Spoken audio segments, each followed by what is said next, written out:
Hello to you all. Today we are going to be talking about treating older people with respect.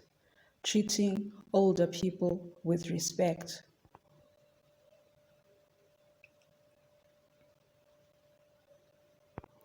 So, with each passing year, we love to celebrate our birthdays. But do you realize that each passing year means you're growing older and one day you will be an older member of the society? So, it is important to ensure a community where older people are not only treated the way we want to be treated when we get older, but rather going an extra mile and treating them the way that they want to be treated. So, it is very, very important to treat older people with respect.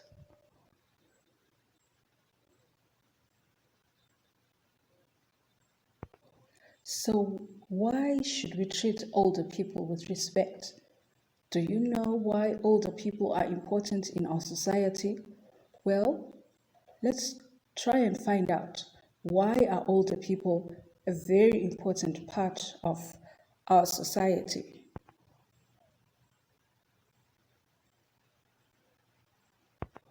Imagine a world without folktales and history, nobody to explain who we are, why we do what we do, and when to do it. Oh, that would be cultural poverty. That explains why older people are important. They are important because they are caretakers and custodians of our traditions and our culture. They are responsible for passing this down to the younger generations.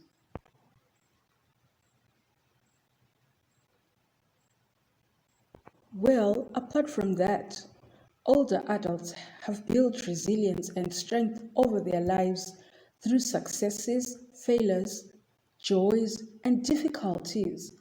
So they are there to help to support and inspire others through their stories and contributions. So indeed, they are an important part of our communities.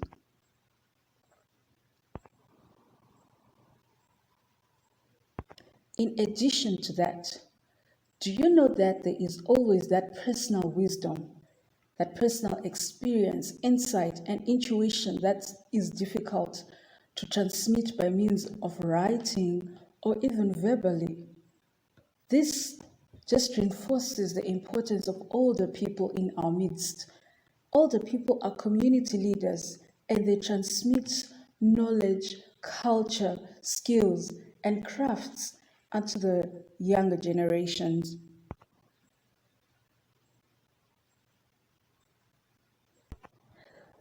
They are affectionately known as Grandpa, Grandma, Nana, Pop, Momo, Popo. Well, so loving. Grandparents are an important part of the family. And this just shows us how older people are suppliers of psychological and financial support to the family.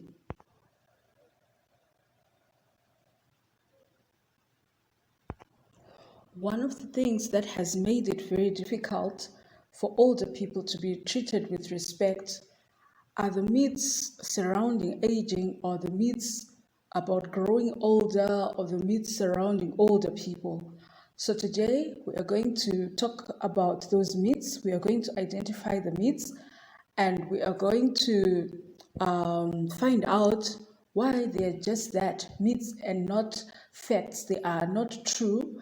And we're actually going to get into what really is true and what really is expected of us as people supporting the existence of older people.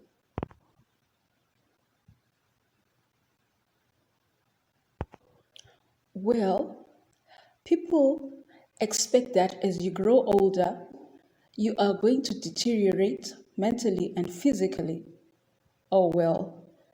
But the truth is, functional health and well being must be nurtured throughout life and good habits maintained as we grow older. So instead of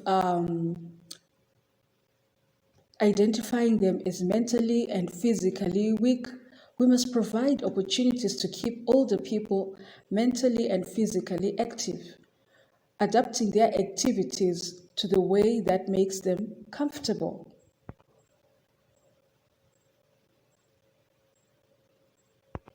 Well, another myth is that most, or in some instances, all older people have similar needs. But no, that is not true. Just like everyone else, they have individual characteristics, strengths, weaknesses, likes, and dislikes. They're influenced by their experiences throughout life and their opportunities or lack of them. So we need to understand that older people have diverse needs, especially given differences according to sex, ethnicity, and culture. So when we interact with them, we must recognize these differences and deal with them accordingly.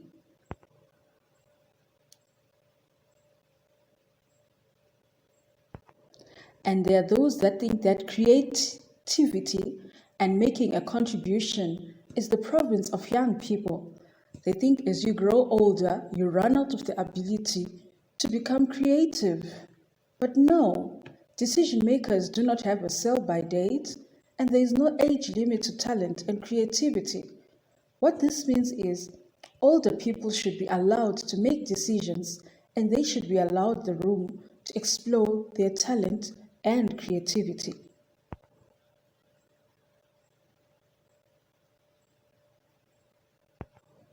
The other thing is sometimes people think the experience of older people has little relevance in modern society. But look at it this way: retired professionals and craftspeople have experience to share that may not even be readily available in books. So, what do we need to do?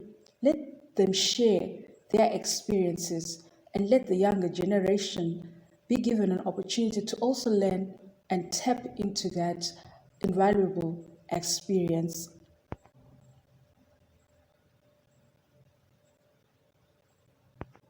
Okay, and just who said providing for older people takes away resources for young people? This is not true. In fact, any change made to improve the life of anyone subsequently benefits all others, even with regards to age groups. So, what should we do then? We should ensure that home improvements, structural improvements, safer facilities, and green spaces should be made to ease the strain on older people, and these will definitely benefit other groups.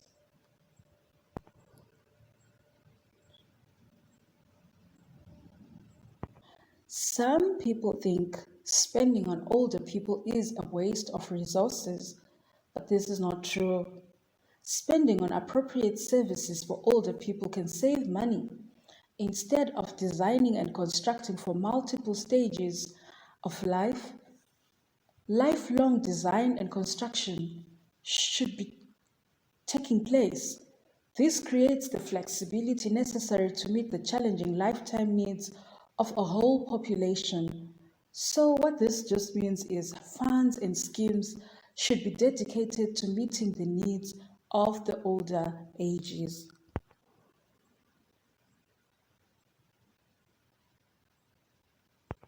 Right, getting into the workspace. There is the thought that older people are not suited to modern workspaces.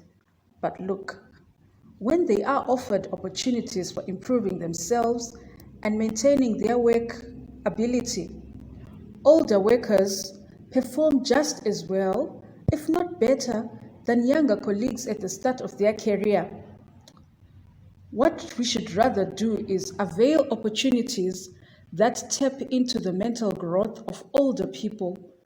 Let them participate in areas such as strategic thinking, deliberating and considering issues, presenting logical grounds for decisions, and taking comprehensive perspectives with regards to issues.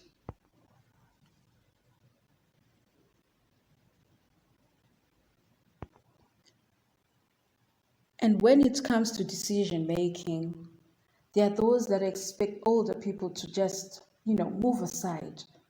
But look, older people are well informed and they can make valuable contributions to decision making. So involve older people in community decision making. For example, you could set up older people's councils, tap into that experience, into that energy that they have, tap into that wisdom that they can bring to the table.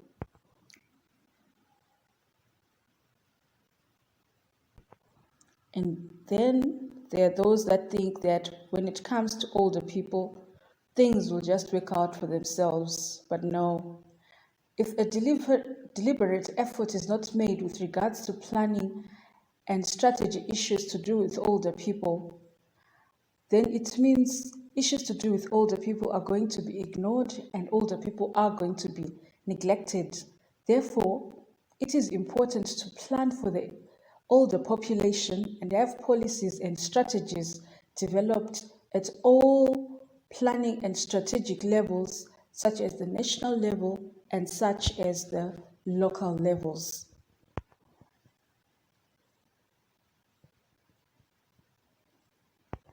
It is very important to treat older people with respect, as this not only benefits them, but it also makes our society and our communities better and safer communities to live in. Thank you.